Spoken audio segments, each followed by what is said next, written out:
#AskDrJohnWatson type చేసి మీ questions అడగండి, తప్పకుండా రిప్లై చేస్తాను. Sai Teja Sai 4528. Genetic hair loss వచ్చినా, హెరిడిటరీ హెయిర్ లాస్ వచ్చినా, వంశపారంపర్యంగా మీకు బట్టలు వచ్చినా, వీటన్నిటికీ గోల్డ్ స్టాండర్డ్ ట్రీట్మెంట్ ఏమైనా ఉంది అంటే అది హెయిర్ ట్రాన్స్ప్లాంటేషన్ మాత్రమే.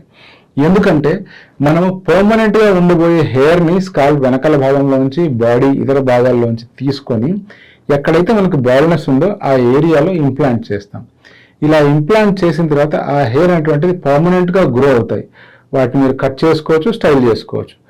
బట్ జిఎఫ్సి అనే ప్రొసీజర్ ఏదైతే ఉందో ఇది ప్లేట్లెట్ రిచ్ ప్లాస్మాని మరికొంత రిఫైన్ చేసి ఓన్లీ గ్రోత్ ఫ్యాక్టర్స్ ని మాత్రమే బయటకు తీసుకొని మనం స్కాల్ప్ మీద ఇంజెక్ట్ చేస్తాం.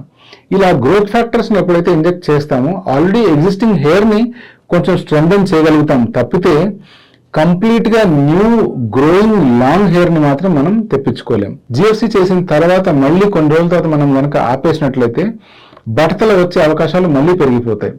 అదే హెయిర్ ట్రాన్స్ప్లాంటేషన్ చేసిన తర్వాత ఏ ఏరియాలో అయితే హెయిర్ ట్రాన్స్ప్లాంటేషన్ చేస్తామో ఆ ఏరియాలో ఈ హెయిర్ పర్మనెంట్ గా లైఫ్ లాంగ్ పెరుగుతూనే ఉంటాయి, రాలిపోయినా కూడా మళ్ళీ కొత్తగా మొలుస్తూనే ఉంటాయి. కాబట్టి ఇది ఒక పర్మనెంట్ సొల్యూషన్. ఒక పర్మనెంట్ సొల్యూషన్ అయిన హెయిర్ ట్రాన్స్ప్లాంటేషన్ ని ఒక టెంపరీ సొల్యూషన్ ఇచ్చే జిఎఫ్సితో కంపేర్ చేయడం సరికాదు. ఎవరికైతే టెంపరీ హెయిర్ లాస్ అవుతుందో అటువంటి వాళ్ళకి జిఎఫ్సి కరెక్ట్ గా పనిచేస్తుంది. ఎవరికైతే హెయిర్ ట్రాన్స్ప్లాంటేషన్ జరిగి ఆల్రెడీ జుట్టు మొలిచి ఎగ్జిస్టింగ్ హెయిర్ లాస్ అవుతుంది, వాటిని కాపాడుకోవాలి at least for a period of time అనుకుంటే అప్పుడు కూడా జిఎఫ్సి మంచిదే.